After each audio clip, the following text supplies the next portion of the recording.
Hi, nice to meet you, Mr. Gere. My name is Andrea Miller. I'm the editor of Lion's Roar magazine. Thank you so much for speaking with me today, and congratulations on the film, Wisdom of Happiness.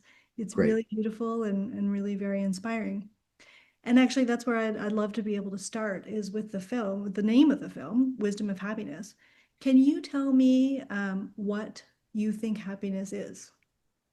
Ooh, that's a tough one. That's multi-layered, isn't it?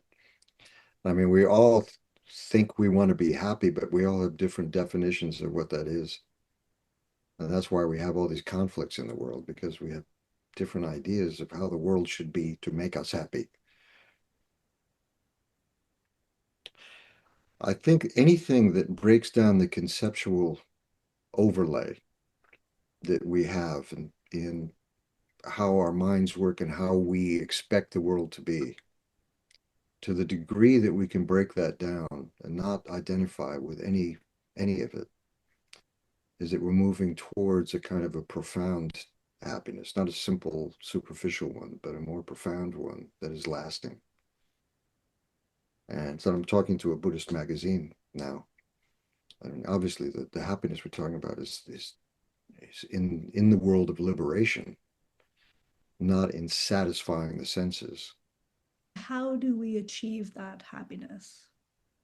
Well, to the degree that you can start to soften this idea of me, I, soften the self-cherishing, that then this freedom can start to emerge. So right now, we all are aware of this. There's so much hatred and polarization and fear in the world. And I'm wondering if you feel hopeful that things will get better. And if so, what is it that is feeding your hope? Well, they say that the human birth is really the optimal one for two reasons. One, we're very intelligent. We have the ability to be very intelligent, but we also suffer. So it kind of puts us in motion to how to get rid of the suffering. And if we use our intelligence of how to get rid of it, not our animal nature, but our higher intelligence to transform suffering or remove the suffering or separate from the suffering, then we have fulfilled the promise of having a human birth. Um, I think the world we're in right now is educating us as to that nature of suffering. Even in America, where we seem to have everything. And I was joking with someone else before. I mean, even our Lama friends, they love Western bathrooms. They like to have hot water when they turn it on. But the sensory pleasures of the best dark chocolate, or the most incredible restaurant, or clothes, or whatever it may be, kind of pales and to a kind of a deeper sense that can be a lasting bliss, which comes from the deep work we do on ourselves. And so we suffer, therefore we want to get out of the suffering. That gives us the impetus and the energy to look deeper into things, looking into our own minds. And that's the nature of meditation, of course, just looking at the mind from different angles. So would you say that meditation is the best way to work with our difficult emotions?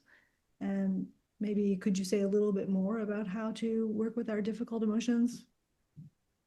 I think meditation gives, at the very least, gives us space. It kind of loosens up some knots, gives us some space to explore and look at our minds. The surface noise of the mind is so overpowering. It's very hard to see below the surface of that or beyond it. And so, just a simple meditation that can kind of shut down the chatter that we're all kind of stuck with in this world. Does give space for that. And I think we all yearn for happiness, for freedom, for however you want to define it. And depending on how deep you want to look, that happiness is going to be more and more profound.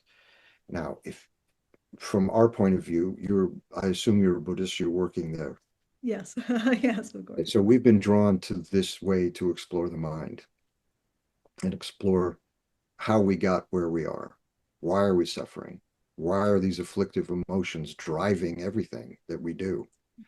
How can we transform them? And from a Buddhist point of view, you go to the root cause.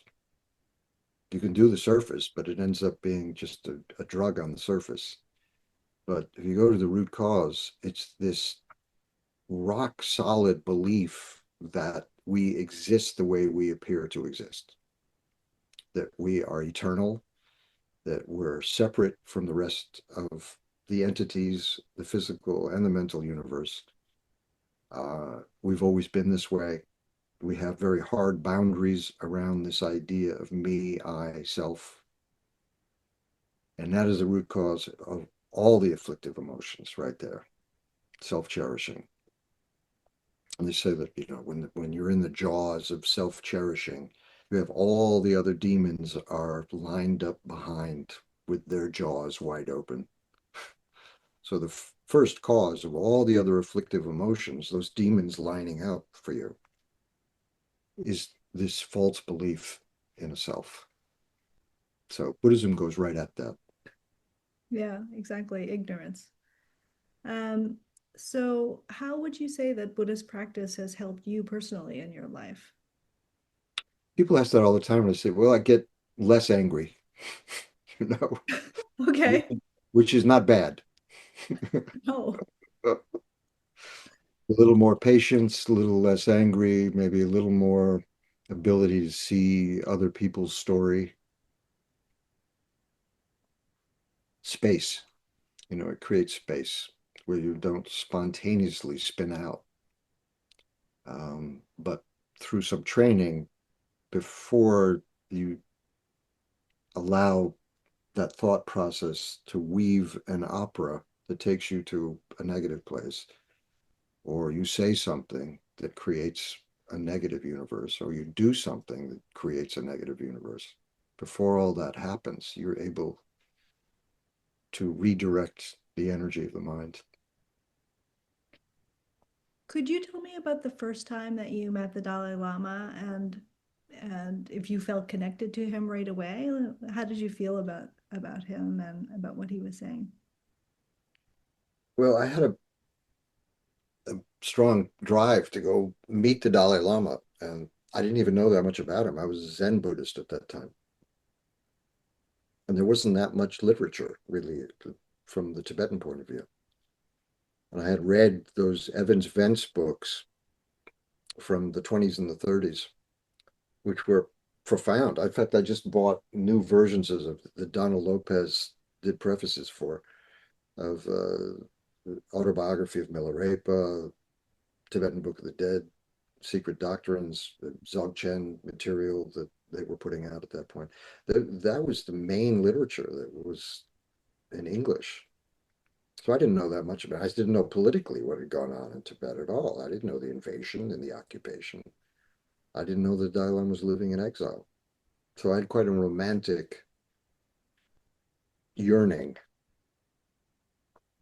So there was a friend of a friend who was in fact writing a book. It was John Avedon, was writing a book about His Holiness and the Tibetan experience in exile, as well as their history. And I was talking to John. John said, "Don't go to Tibet. I mean, Chinese aren't going to let you see anything." And I said, "Go to Dharamsala. That's where the community is. His Holiness is there. Other High Lamas there. You'll really meet Tibetans there and have an open experience." So I did. At that time it was early 80s, 81, 82. It was not easy to get to Dharamsala. And it was bad trains and monsoon season and overnight bad trains and finding other transportation to get up into the mountains, and it wasn't easy to find who you were supposed to find, and so but one thing led to another, and I ended up staying with His Holiness's younger brother, Nari Rinpoche, who's and Rinchen Kondrola, his wife, I maintained close friendship with them since then. Uh, and I was there for several weeks before I had an audience with His Holiness.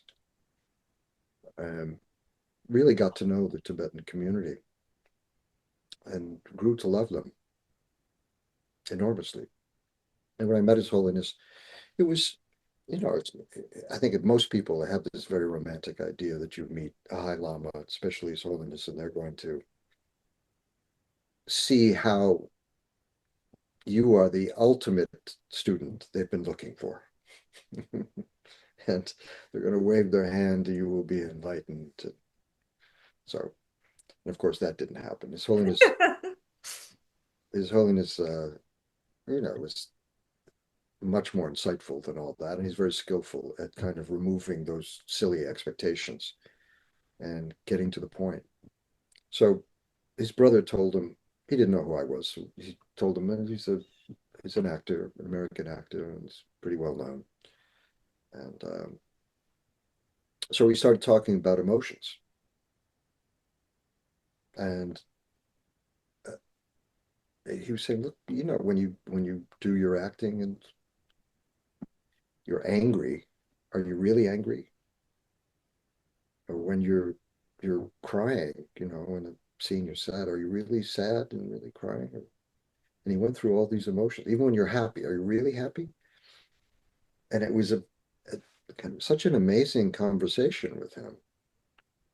Uh, of course, he was tying it not to acting, but to the fact that these emotions are manufactured for us in real life. What we take to be real life also is that there's nothing innately angry or sad or prideful or joyous or any of these things. They're just labels on a manufactured state. And we have to take responsibility for it. Like I do as an actor, yeah, I made those emotions. I conjured those like a magician. I brought them up. I know how to do that. We do that in real life, but we don't realizing that we are the magician bringing forth these afflictive emotions. So we're driven by them, not knowing that we are ultimately in control. How did your relationship with the Dalai Lama evolve after that? Well, I started going to teachings after that, and regularly going to teachings, regularly going to India, and also seeing His Holiness around the world. He was traveling quite a bit at that point. Um, in 1980, was it 88 or 89, the Nobel Peace Prize, 89, I guess it was. Things changed quite a bit because His Holiness became so much more known in the world and traveled even more.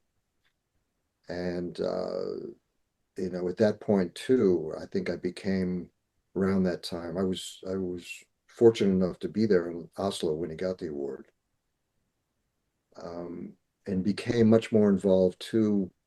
Bob Thurman and I had started Tibet House at that point in New York. I then became involved with the International Campaign for Tibet in Washington, and then we expanded to Amsterdam and Berlin and Brussels. So everything just became more intense at that time. And fortunately, I was able to meet many other teachers as well, extraordinary teachers. Many of them from old Tibet still were educated completely in old Tibet. So I was getting the real stuff from these teachers. It was quite an amazing journey I had through that whole experience. There's so much going on right now in the world, so many different conflicts and challenges. that maybe for many people, the situation around Tibet is maybe not top of mind. Why do you think it's important that maybe we bring more focus to Tibetan autonomy and Tibetan cultural preservation? Well, Tibet was an extraordinary experiment when, in the 7th century, 700s, 8th century, when Padmasambhava really brought Vajrayana Buddhism to Tibet,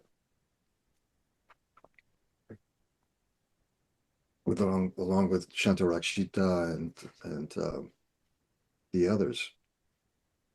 They took it seriously and really started to create institutions that would foster those ideals, to create bodhisattvas and Buddhas.